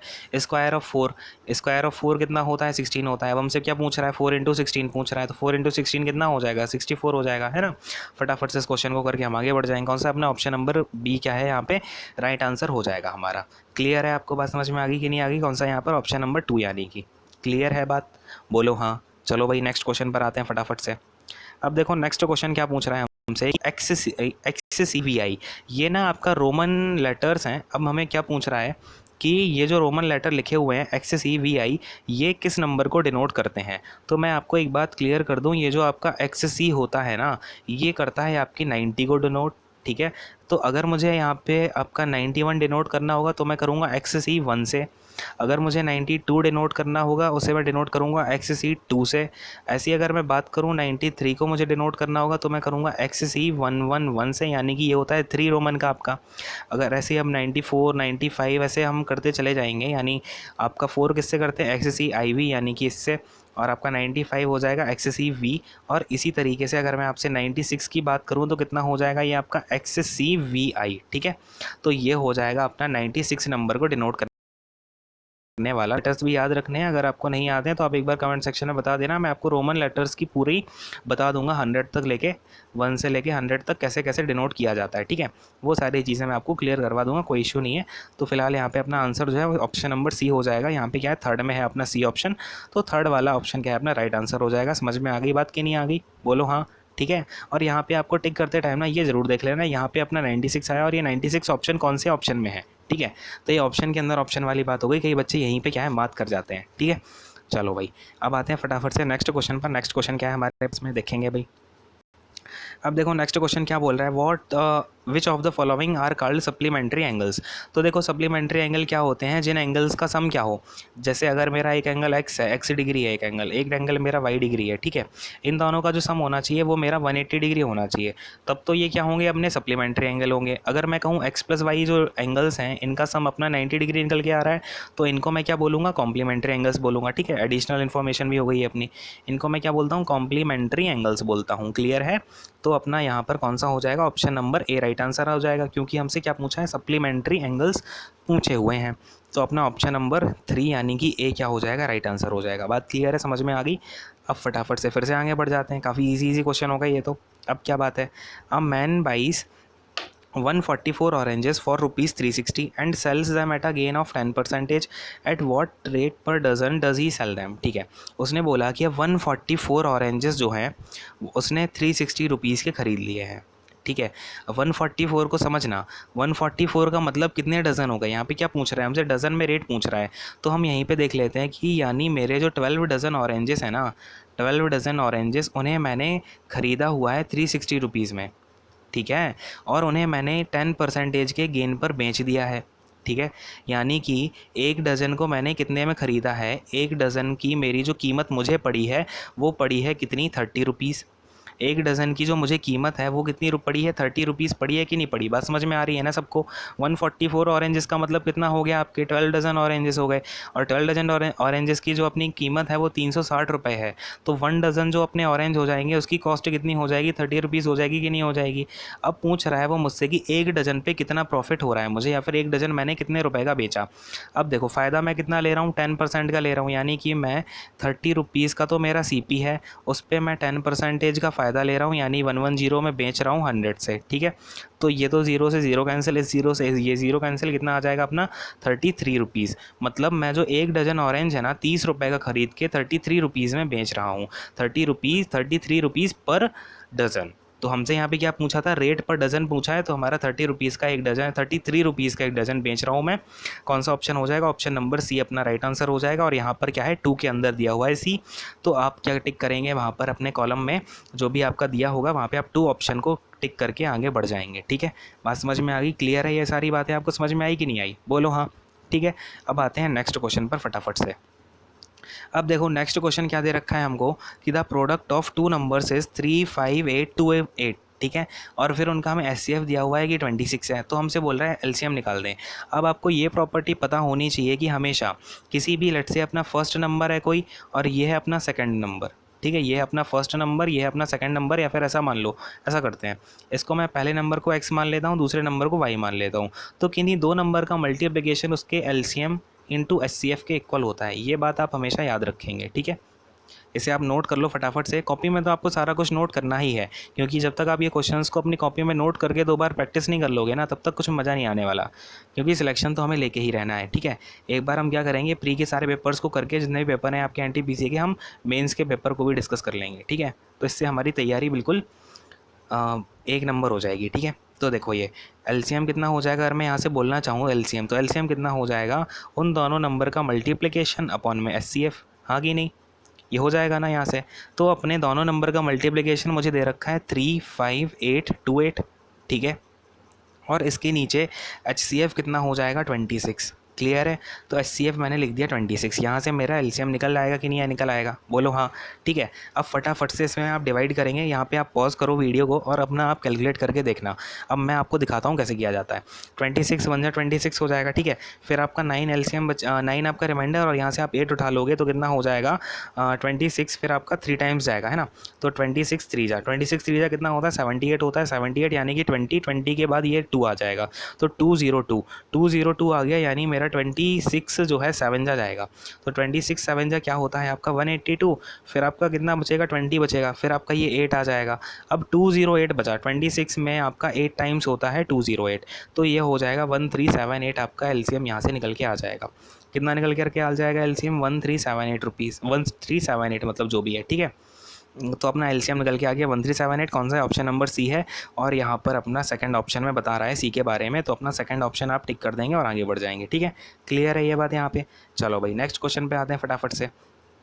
अब देखो भाई नेक्स्ट क्वेश्चन आते हैं। अपना नेक्स्ट क्वेश्चन में क्या बोल रहा है कि Raj scored 67, 69, 78 and 88 in 4 of his subject. मतलब कि राज ने क्या किया है, अपने 4 सब्जेक्ट में तो इतना स्कोर किया है, और तो वो पूछ रहा है कि 5th सब्जेक्ट में उसने कितना स्कोर किया होगा यदि उसका जो एवरेज है ना सारा वो 80 मार्क्स का है। तो बच्चों एवरेज में मैंने आपको क्या बताया है, कभी भी टोटल जो होता है ना, टोटल, वेट अ सेकेंड इसको हटाता हूँ। देखो टोटल, देखो टोटल जो का होता है ना, कभी भी एक सेकंड रुको। तो भैया जो टोटल होता है ना वो आपका हमेशा टोटल जो सम होता है वो होता है इक्वल टू आपका जितना भी सम निकला है इनटू में उसके एवरेज, ठीक है। बात समझ में आई? यहाँ पे क्या लिखा है मैंने, आपका जो भी टोटल सम होता है ना वो किसके इक्वल होता है कि आप क्या करेंगे, आप जितना भी नंबर है उसका एवरेज में इंटू कर देंगे। सम नहीं, आपका टोटल नंबर मतलब, ठीक है। क्या होता है ये, टोटल नंबर इंटू में एवरेज होता है। बात समझ रहे हो कि नहीं समझ रहे हो? ठीक है। अब देखो मैं इसका एप्लीकेशन दिखाता हूँ। अगर मैंने बोला कि उसने 5 सब्जेक्ट में उसके मार्क्स हैं, 5 सब्जेक्ट में उसका एवरेज है 80 नंबर का, ठीक है, यानी कि हर सब्जेक्ट में उसके 80 नंबर आए हैं ऑन एन एवरेज। तो अगर मैं बात करूँ उसके टोटल नंबर कितने आए हैं पूरे 5 सब्जेक्ट के मिला के, इन 5 सब्जेक्ट के मैं सम की बात करूँ, सम ऑफ मार्क्स की, तो कितने हो जाएंगे, 80 × 5 हो जाएंगे कि नहीं हो जाएंगे, यानी कि 400 नंबर। यानी उसने कितने स्कोर किए हैं, 400 नंबर स्कोर किए कि नहीं किए। अब वो हमें पता है कि बाकी के 4 सब्जेक्टों में उसने इतने इतने नंबर स्कोर किए हैं, तो इन्हें मैं ऐड कर लेता हूँ। 67 + 69 + 78 + 88 हमको ये ऐड करना है। तो बताओ फटाफट से कितना हो जाएगा। ये हो जाएगा आपका 8 + 8 16, 16 + 9 25, 25 + 7 कितना 32, यानी कि 2। इसे मैं यहाँ लिख देता हूँ 2, ठीक है। 2 के बाद 3 कैरी जाएगी, यानी 6 6 12, और ये आपका 7 19, और फिर 8 हो जाएगा, यानी कि 27 + 3 302। यानी कि आपको पता चल गया कि इन चारों सब्जेक्ट में उसके नंबर हैं 302। ये है सम ऑफ 5 सब्जेक्ट के, सम ऑफ 5 है। अब मुझे पता है सम ऑफ 4 कितना है, सम ऑफ जो 4 सब्जेक्ट हैं वो है आपका 302। यानी अगर मैं 400 में से इन चारों सब्जेक्ट के जो आपके नंबर आ रहे हैं इन सारे मार्क्स को घटा दूंगा, तो मेरा जो 5th सब्जेक्ट है ना, 5th सब्जेक्ट, उसके मार्क्स पता चल जाएंगे। यानी कि मेरे मार्क्स कितने निकल के आ रहे हैं 5th सब्जेक्ट में, 98 मार्क्स निकल के आ रहे कि नहीं आ रहे। बात समझ में आई कि नहीं आई, बोलो हाँ। क्लियर है ना, सारी बात समझ में आ गई ना आपको? अगर कोई डाउट होता है कमेंट सेक्शन में ज़रूर पूछना मुझे, भाई ये डाउट आ गया है, आप प्लीज़ ये एक्सप्लेन कर दें, ठीक है।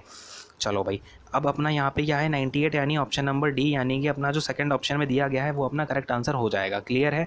आगे बढ़ जाता हूँ फटाफट से। देखो अब अपने पास में नेक्स्ट क्वेश्चन में क्या पूछ रहा है कि calculate the amount on ₹37,500 at the rate of 8% per annum compounded half yearly for 1.5 year. ठीक है, हमसे क्या पूछ रहा है वो, कंपाउंड इंटरेस्ट की बात हो रही है सबसे पहले तो आपसे, ठीक है।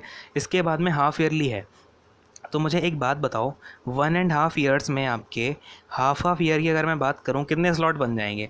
अगर हाफ ईयरली की बात करूं यानी 6 मंथ की बात हो रही है, तो 6 मंथ के कितने स्लॉट बन जाएंगे आपके 1.5 ईयर में, यानी कि 3 स्लॉट बन जाएंगे। आपका एक 6 मंथ का टाइम पीरियड, अगले 6 मंथ का टाइम पीरियड, फिर अगले 6 मंथ का टाइम पीरियड, यानी कितने स्लॉट बन के आ गए आपके, 3 स्लॉट बन के आ गए, ठीक है। तो आपका यहाँ पर आपको टाइम पता चला कि भैया टाइम तो हो गया मेरा 3 ईयर्स का, टाइम हो गया 3 ईयर्स का। और फिर आपका अगर मैं रेट बोलूँ कंपाउंडेड कितना हो रहा है हाफ ईयरली, यानी कि रेट कितना हो जाएगा 8/2, यानी 4% हो जाएगा रेट अपना, ठीक है। अब हमें पता चल गया कि टाइम हमारा 3 ईयर्स है, रेट हमारा 4% है, इतना प्रिंसिपल है। इस पर हमें निकालना है CI। तो देखो फर्स्ट ईयर का CI निकालता हूँ। फर्स्ट ईयर का CI कैसे निकालेंगे, समझना, कॉन्सेप्ट को समझो, ठीक है।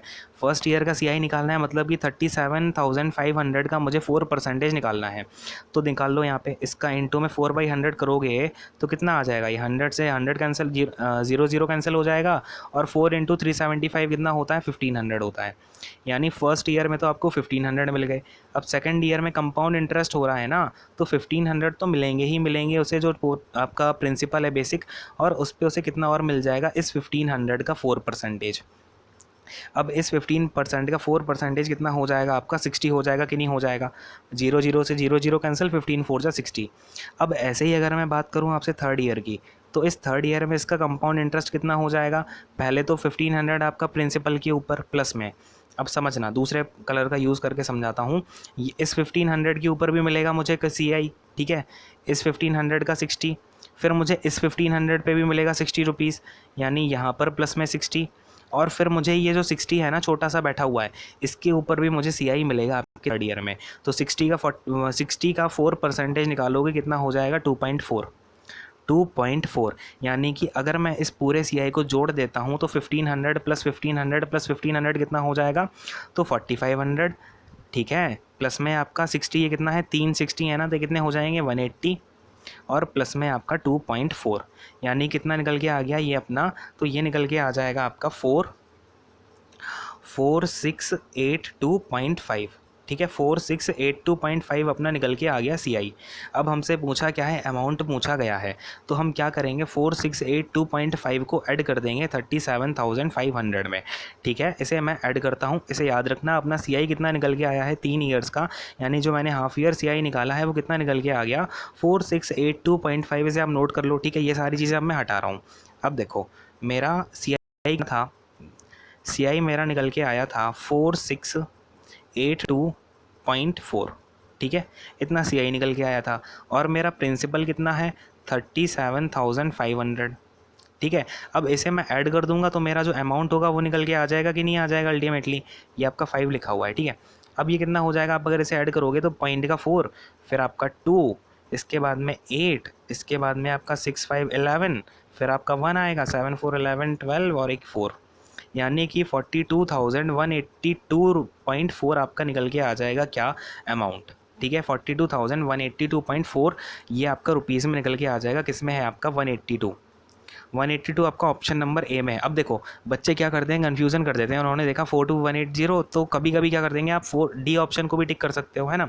लेकिन ध्यान से देखो इसमें क्या 812 है ना कि 182, अपना 182 आ रहा है, यानी कि ऑप्शन नंबर 1 अपना राइट आंसर हो जाएगा।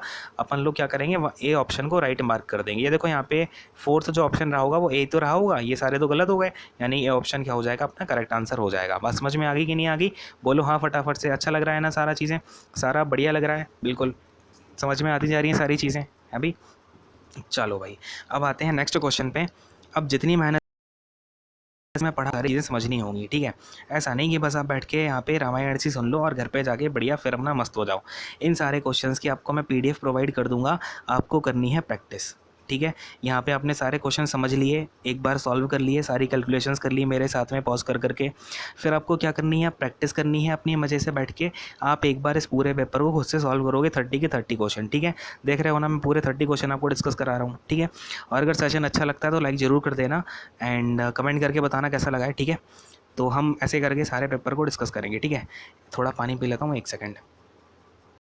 तो देखो भाई हमें क्वेश्चन में क्या दे रखा है कि how many prime numbers are between 50 and 100। तो देखो प्राइम नंबर्स क्या होते हैं, अपने प्राइम नंबर्स वो संख्याएं होती हैं जो ओनली 1 से डिवाइड हों और अपने आप से डिवाइड हों, ठीक है। इसके अलावा कोई तीसरा नंबर ना हो जो इन्हें डिवाइड कर सके, ठीक है। तो 50 से 100 के बीच में आप एक बात ना याद रख लो, ये आपके क्वेश्चन में 50 to 100 पूछा गया है। हो सकता है आपसे आगे आने वाले समय में 1 से लेके 50 के बीच में पूछ लिया जाए, या आपसे पूछ लिया जाए कि 1 से लेके 100 के बीच में कितने प्राइम होते हैं। तो 1 से 100 के बीच में आपको सारे प्राइम पता होने चाहिए और याद होने चाहिए कितने नंबर्स के होते हैं, ठीक है। तो अब आप मुझे बताओ 1 से लेके पहले 50 के बीच में कितने होंगे, ठीक है। फटाफट से बोलो कौन कौन से होंगे। 2 हो जाएगा अपना, 3 हो जाएगा, 5 हो जाएगा, ठीक है। फिर 7 हो जाएगा, 11 हो जाएगा, 13 हो जाएगा। इसे नोट कर लेना, ठीक है। मैं ऐसे ही नहीं आपको बता रहा हूँ, नोट करने के लिए बता रहा हूँ और याद रखना। 13 हो जाएगा, 17 हो जाएगा, ठीक है। 19 हो जाएगा, फिर अपना 23 हो जाएगा, ठीक है। 29 हो जाएगा, 31 हो जाएगा, 37 हो जाएगा, 41 हो जाएगा, ठीक है। और फिर 43 भी होता है आपका प्राइम नंबर, 47 हो जाएगा, ठीक है। 1 से लेके 50 तक की बात हो गई, ठीक। अब मैं आपका कलर चेंज करके दिखाता हूँ 50 से लेके 100 तक, 50 से लेके 100 तक। अब देखो 50 से 100 तक कौन कौन सा आएगा। आपका 51 होता है क्या, नहीं। बच्चे क्या करते हैं कि 51 को लगा के आ जाते हैं। 51 बच्चों 3 से डिविजिबल होता है, करके देख लो एक बार, ठीक है। अब देखो ये क्या हो जाएगा अपना, पहले 53 हो जाएगा, ठीक है। 53 हो जाएगा, फिर 59 हो जाएगा, और हाँ 57 भी नहीं होता है, चलो अब ये बताओ 57 किससे डिविजिबल हो जाएगा। खैर ये हो जाएगा 61 हो जाएगा, फिर अपना 67 भी होता है, और 71 हो जाएगा, इसके बाद 73 हो जाएगा, फिर अपना 79 हो जाएगा, फिर ये अपना 83 हो जाएगा, 89 हो जाएगा, और आपका 97 हो जाएगा। बस ये होते हैं आपके 50 से 100 वाले। अब देखो मेरा जो मेन मोटो है, मेरा मतलब है कि आप पूरा एग्ज़ाम में क्रैक करके आएँ, तो मैं आपको सीधा 50 to 100 बना के नहीं छोड़ सकता हूँ कि आपके इतने होते हैं। आपको ये चीज़ें देखनी होंगी और ये चीज़ें आप याद कर लो, ठीक है। तो अगर मैं काउंट करके देखता हूँ, काउंट करके देखो, 1 2 3 4 5 6 7 8 9 10 11 12 13 14 15, आपके 1 से लेके 50 के बीच में तो होते हैं 15 प्राइम नंबर्स। और अगर मैं 50 से 100 के बीच की बात करूँ तो इसमें कितने निकल के आएंगे, 1 2 3 4 5 6 7 8 9 10 होते हैं आपके 50 से 100 तक। तो अगर आपसे कभी पूछ लिया जाए 1 से 50 के बीच में कितने प्राइम नंबर, और ये नोट कर लो, ये आपको पता होने चाहिए, ठीक है। ये होते हैं आपके 15 1 से 50 के बीच में, और 50 से 100 के बीच में होते हैं 10, ठीक है। तो अगर मैं पूछ लूँ टोटल 1 से 100 के बीच में कितने होते हैं, तो आपके टोटल होते हैं 25। याद रहेगा ना, कितने होते हैं, 25 होते हैं टोटल। तो फिलहाल यहाँ पर 50 से 100 के बीच में पूछा गया है, कौन सा ऑप्शन हो जाएगा अपना 10 वाला, यानी कि बी ऑप्शन। और बी ऑप्शन किस में बताया गया है, 4th वाले में। तो अपना 4th वाला जो ऑप्शन है आप उसे टिक कर देंगे राइट, और आगे बढ़ जाएंगे। क्लियर है, बात समझ में आ गई कि नहीं आ गई, बोलो हाँ। ठीक है, चलो नेक्स्ट क्वेश्चन पर आ रहे हैं फटाफट से। अब देखो, अब हमसे पूछा जा रहा है कि what percentage of 1 our is 1 minute and 12 second. तो सबसे पहली बात, व्हाट परसेंटेज ऑफ मतलब किसका पूछा गया है, 1 आवर का, यानी कि 1 आवर तो क्या रहेगा, नीचे रहेगा। और फिर क्या पूछा गया है, 1 मिनट 12 सेकंड। तो सबसे पहले हम देखते हैं 1 मिनट 12 सेकंड मतलब कि 60 सेकंड, और प्लस में आपके 12 सेकंड, यानी 60 सेकंड प्लस का 12 सेकंड, तो ये टोटल कितने, 72 सेकंड। अब 1 आवर को यदि मैं सेकंड में चेंज करता हूँ तो कितने सेकंड बनेंगे 1 आवर में, एक तो 60 मिनट, और फिर इन 60 मिनट के 60 सेकंड, ठीक है। तो ये हो गया आपका सेकंड्स में। अब सेकंड सेकंड में हो गया, तो हम इनकी निकाल लेते हैं परसेंटेज। बात समझ रहे हो ना मेरी। अब देखो ये क्या हो जाएगा, 0 से 0 कैंसिल, 0 से 0 कैंसिल, 36 और 36 टू जा कितना आपका 72। तो कितना निकल के आ गया, ये आपका 2% निकल के आ गया। यानी कि 1 मिनट और आपका 12 सेकंड कितना परसेंटेज है 1 आवर का, तो 2% है सर। ओके, तो कौन सा हो जाएगा अपना ऑप्शन नंबर ए, यानी कि अपना फर्स्ट ऑप्शन में ही बताया गया है ऑप्शन नंबर ए के बारे में। तो ये आपका क्या हो जाएगा, राइट आंसर हो जाएगा, ठीक है। इसे टिक कर देंगे आप फटाफट से और आगे बढ़ जाएंगे। क्लियर है सारी बातें। चलो भाई नेक्स्ट क्वेश्चन पे आ जाए फटाफट से। अब देखो नेक्स्ट क्वेश्चन अपने पास क्या दे रहा है कि 3 bells ring at interval 15 20 and 30 minute. क्या होता है आपकी तीन, लेट से आपकी पहली घंटी, दूसरी घंटी, तीसरी घंटी। क्या होता है, पहली घंटी बजती है आपकी, इसके 15 मिनट्स के बाद में 20 आपकी दूसरी घंटी बजती है, और इसके 20 मिनट्स के बाद में तीसरी घंटी बजती है, और जो पहली घंटी है तीसरी घंटी के आपके 30 मिनट्स के बाद बजती है, ठीक है। ये बात हो रही है। अब उन्होंने बोला कि ये तीनों बेल एक बार बज चुकी हैं एक साथ 11 AM पर। 11 AM पर इनका क्या है, एक बार बज चुकी हैं एक साथ। तो हमेशा एक बात याद रखना, अगर हमसे जितनी भी चीज़ें दी जाएं और उनका हमसे इंटरवल पूछा जाए, कितने इंटरवल के बाद में ये एक साथ मिलेंगी या एक साथ बजेंगी या फिर जो भी है, ठीक है, या फिर रिंग करेंगी, जो भी बात है अपनी, तो उसमें क्या होता है, आप सबसे पहले निकालोगे LCM इनका। तो 15 20 और 30, ये आपका डिफरेंस है, यानी जो आपका इंटरवल है वो यही है, 15 मिनट, 20 मिनट और 30 मिनट। ये आपके मिनट्स में है, ठीक है, याद रखना मिनट्स में। इसे भी मिनट कर लो, नहीं तो भूल जाओ, ये मीटर ईटर सोच लो आप, ठीक है। अब इन तीनों का जो LCM होगा ना, इन तीनों का LCM देखो कितना होता है, 60 मिनट होगा कि नहीं होगा। यानी कि अब ये तीनों जो भी बेल एक साथ बजेंगी ना, वो 60 मिनट के बाद बजेंगी, एक बार एक साथ बजने के बाद। तो अगर एक बार 11 AM पर बजी हैं, 60 मिनट का मतलब 1 घंटे के बाद फिर से बजेंगी एक साथ, यानी कि 12 AM पर ये फिर से एक साथ बजे जाएंगी। कितने पर, 12 AM पर। देखो 12 AM कौन सा है अपना, 12 AM है कि ये देखो 11 AM पर बजी है। अब इसके 12 घंटे के बाद में क्या आएगा आपका, 12 नून आएगा, है ना, 12 PM आएगा बेसिकली। 12 PM बोलते हैं हम, जो आपका रात वाला 12 बजते हैं ना, उसे हम 12 AM बोलते हैं, ठीक है। तो ये याद रखना, 12 घंटे, अगर 11 AM की बात हो रही है तो उसके 12 घंटे बाद क्या आएगा, 1 घंटे बाद क्या आएगा, सॉरी, अपना 12 PM आएगा, ठीक है, 12 PM आएगा। क्लियर है बात मेरी। तो अपना 12 यहाँ पर नून का बजेगा, यानी कि अपना बी वाला ऑप्शन करेक्ट हो जाएगा। थर्ड में हमें बी के बारे में बताया गया है, अपना ऑप्शन नंबर 3 क्या हो जाएगा, राइट आंसर हो जाएगा, ठीक है। तो इसे टिक कर देंगे और आगे बढ़ जाएंगे। तो यहाँ तक सारी चीज़ें क्लियर हुई कि नहीं हुई, बोलो हाँ भाई। ठीक है। चलो अब इतना क्लियर है। आप क्या करेंगे, सेशन को लाइक ज़रूर कर देना, ठीक है, लाइक कर देना, शेयर कर देना और कमेंट करके बताना कैसी सारी चीज़ें लग रही हैं। आपके लिए बहुत ज़्यादा मेहनत की जा रही है हमारे एंड से, तो आप भी उसका उतना ही फ़ायदा उठाएंगे, ठीक है। चलो अब देखो क्वेश्चन नंबर अपना नेक्स्ट क्या बोल रहा है कि ए की जो हाइट है वो 5/8 है बी की हाइट का, यानी कि ए की हाइट, लेट्स से ये है ए की हाइट, ठीक है, और ये है बी की हाइट। ए की हाइट क्या है, 5/8 है, यानी कि ए की हाइट और बी की हाइट का रेशियो कितना हो जाएगा, 5/8 हो जाएगा कि नहीं हो जाएगा। फिर क्या बोल रहा है, what is the ratio of बीज हाइट टू एज हाइट, तो बी की हाइट से ए का हाइट का रेशियो यानी B/A पूछ रहा है। तो ये तो बड़ा ईजी सी बात हो गई कि B/A कितना निकल कर आगे आ जाएगा, आपका 8/5 निकल करके आ जाएगा, हाँ कि नहीं। तो कौन सा है अपना option number D right answer हो जाएगा। फर्स्ट वाला क्या हो जाएगा, अपना सही उत्तर हो जाएगा, राइट आंसर हो जाएगा। बात समझ में आ गई कि नहीं आ गई, बस छोटी सी चीज़ थी ये तो आपकी A/B बता दिया इन्होंने, मतलब बेसिकली क्या बताया, A = है आपका 5/8 ऑफ बी, 5/8 ऑफ बी है, ये इन्होंने बता दिया हमको, ठीक है। Wait a second, 5/8 of B बता दिया था, ठीक है। तो बस हमने यहाँ से निकाल लिया A/B 5/8 है, अगर अब मुझे B/A पूछा हुआ है तो 8/5 हो जाएगा, ठीक है। चलो भाई नेक्स्ट क्वेश्चन पे आते हैं फटाफट से। देखो नेक्स्ट क्वेश्चन में हमसे क्या बोल रहा है, देखेंगे ध्यान से यहाँ पर। तो देखो भाई हमें यहाँ पे क्या दे रखा है कि a man travelling by bus find that बस क्रॉसेस 35 इलेक्ट्रिक पोल्स इन 1 मिनट।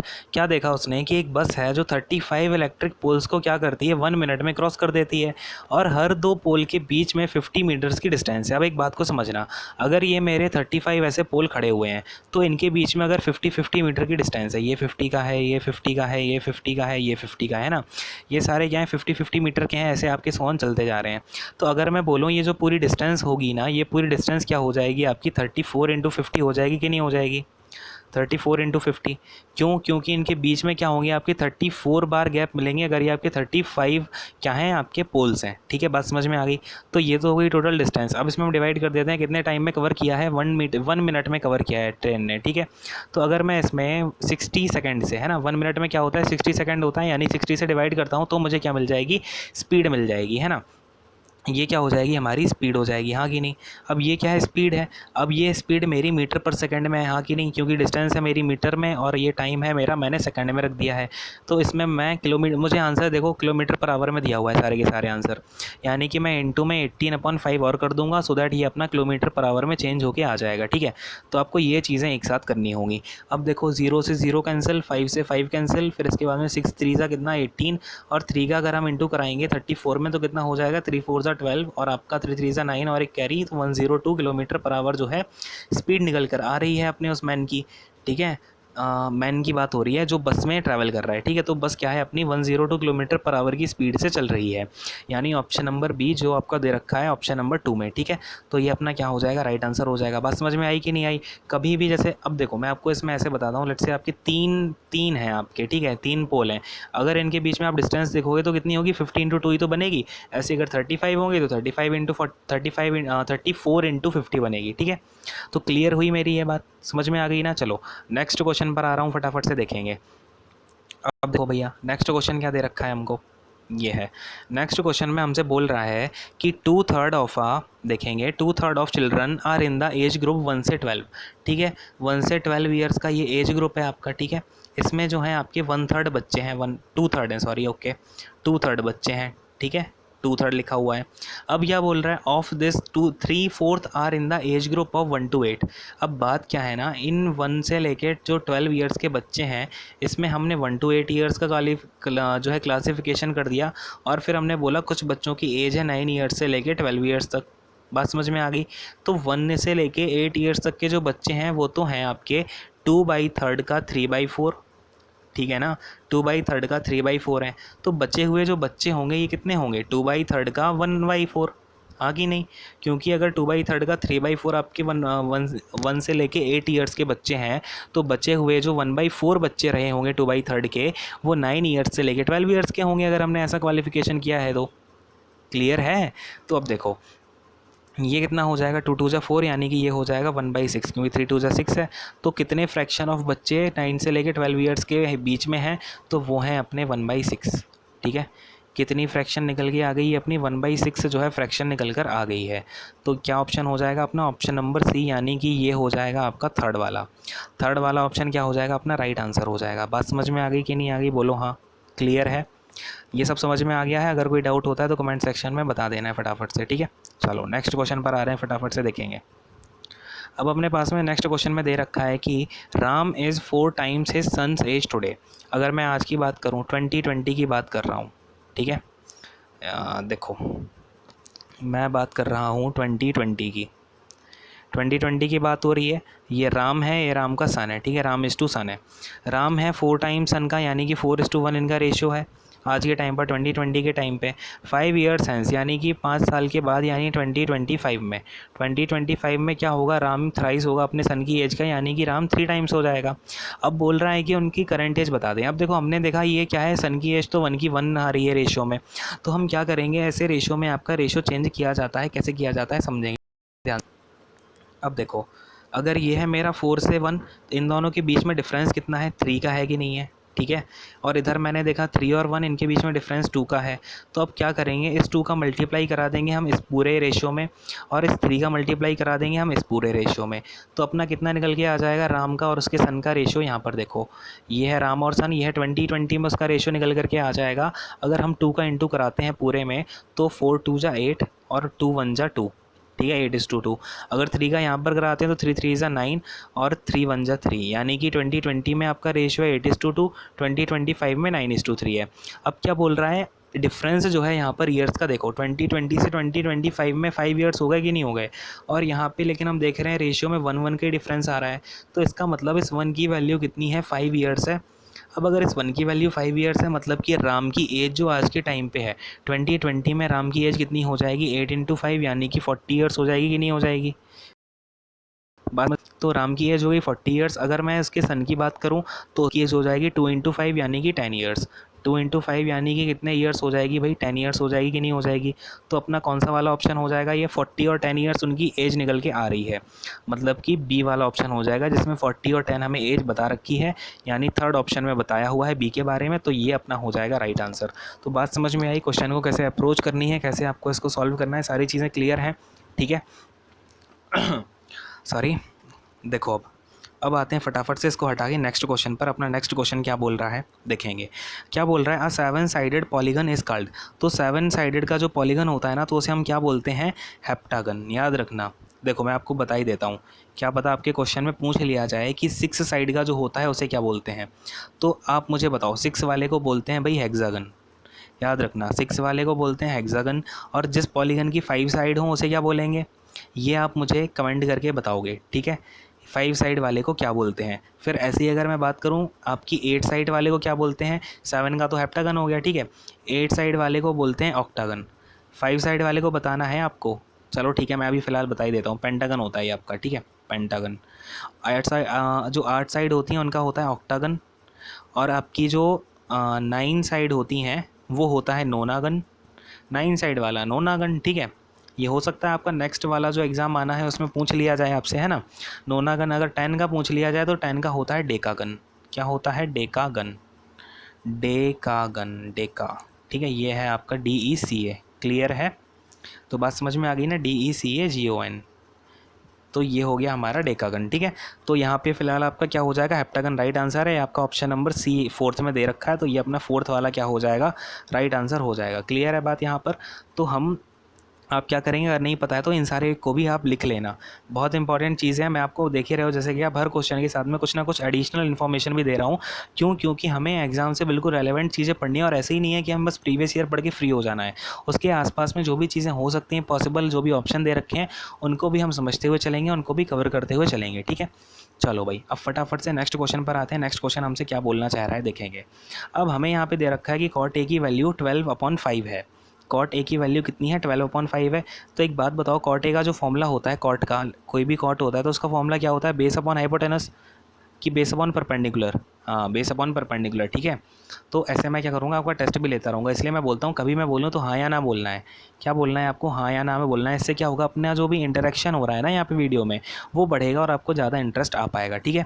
जितनी मेहनत मैं कर रहा हूँ, मैं चाहता हूँ आप भी उतनी ही मेहनत करें, ठीक है, लेक्चर में। चलो, बी अपॉन पी हो गया, यानी कि बेस अपॉन परपेंडिकुलर हो गया। इसकी वैल्यू हमें दे रखी है 12/5।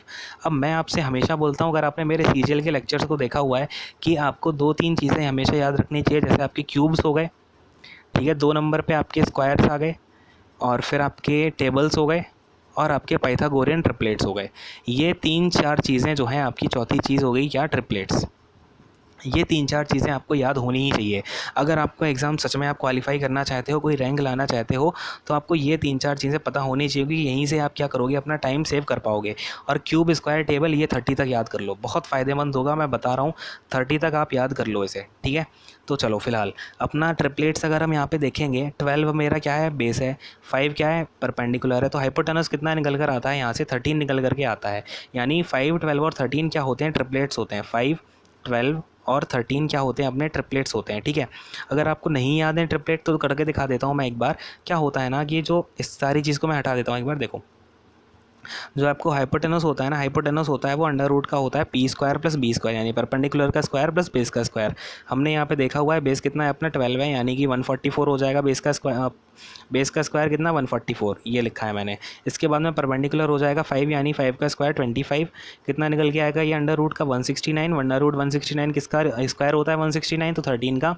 तो अपना जो हाइपोटेनस है वो निकल करके आ गया 13, ठीक है। क्लियर हो गया, हमारे पास में पी भी है, बी भी है, एच भी है।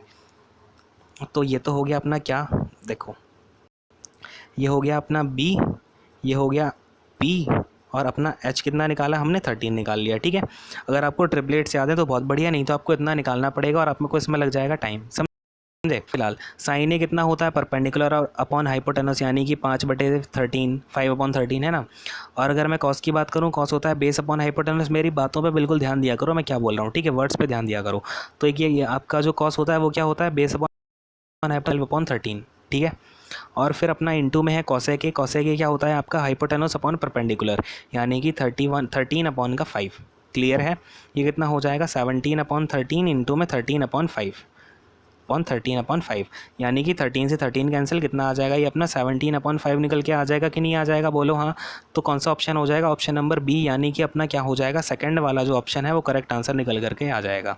तो यहाँ तक बात समझ में आ गई, क्लियर है। नेक्स्ट क्वेश्चन पे आते हैं फटाफट से, देखो भाई, ठीक है। ये अपना सेकंड वाला जो ऑप्शन है उसे हम राइट मार्क कर देंगे। चलो भाई नेक्स्ट पर आते हैं, देखो। अब नेक्स्ट क्वेश्चन में हमसे क्या बोला गया है कि A square minus B square upon का A plus B equal to 25 है। तो बताओ जरा, A square minus B square का फॉर्मूला क्या होता है, A square minus B square. अब मुझसे ये बोला गया है, इसे इक्वल टू में मैं क्या लिख सकता हूँ, ए प्लस बी इंटू ए माइनस बी, ठीक है। ए प्लस बी इंटू में ए माइनस बी अपॉन में क्या है, ए प्लस बी है। तो ए प्लस बी से ए प्लस बी तो कैंसिल हो जाएगा, क्या बचेगा, ए माइनस बी बचेगा, और इसकी वैल्यू मुझे दे रखी है 25, यानी कि ए माइनस बी की जो वैल्यू है वो भी कितनी है, 25 ही है। मतलब इसी को हमने तोड़ मरोड़ के लिख दिया था इस तरीके से, ठीक है।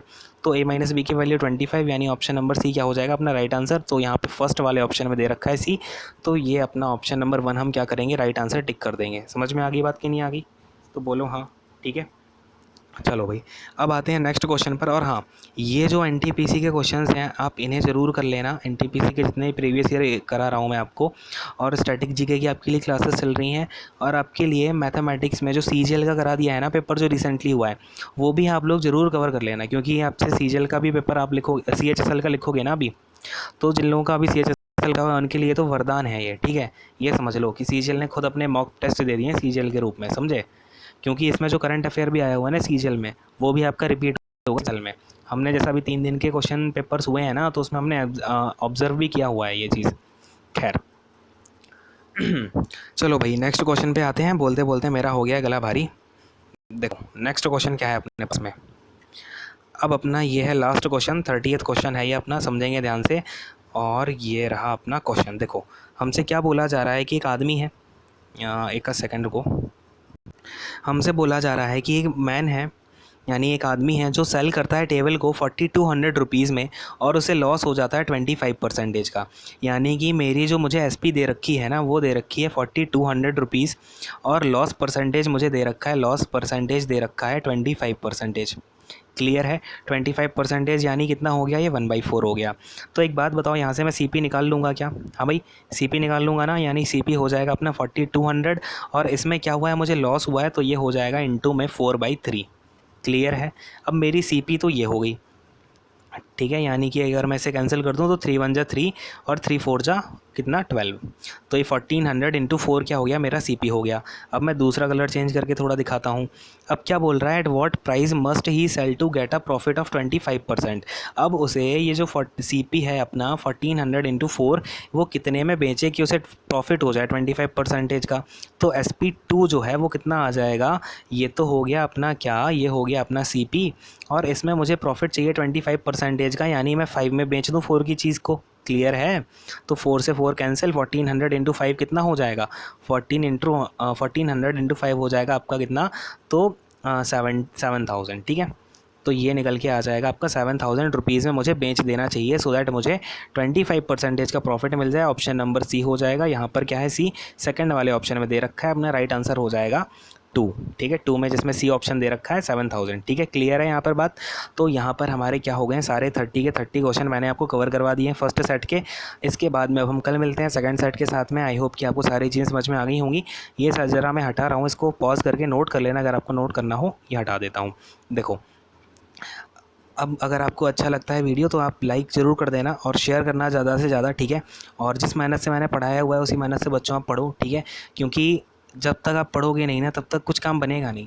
और पढ़ने के साथ साथ आपको राइट डायरेक्शन में पढ़ना है, प्रैक्टिस ज़्यादा से ज़्यादा करनी है। जो भी मैं बीच बीच में बोलता हूँ ना पॉइंट, उन्हें लिख लिया करो, क्योंकि वो सारे पॉइंट सारे एक्सपीरियंस मैंने किए हुए हैं। और अगर मैंने इतने अच्छे मार्क्स लाए हैं तो उसके पीछे कुछ ना कुछ रीज़न तो होगा। ठीक है, तो इन सारी चीज़ों को आप मानो एंड ज़्यादा से ज़्यादा शेयर करना है। अगर अभी तक आपने हमारे चैनल को सब्सक्राइब नहीं किया है तो सब्सक्राइब तो ज़रूर कर लेना और बेल आइकन को भी दबा देना। ठीक है, बेल आइकन प्रेस कर देना। ओके देन गाइस, मैं यहाँ पे रैप अप करता हूँ। अपना ध्यान रखेंगे, अपने घर वालों का ध्यान रखेंगे और गॉड ब्लेस यू ऑल। और कोविड-19 से अपने आप को सेफ़ रखें, अपने घर वालों को सेफ़ रखें, अपने घर वालों की हेल्प किया करो कोविड-19 से।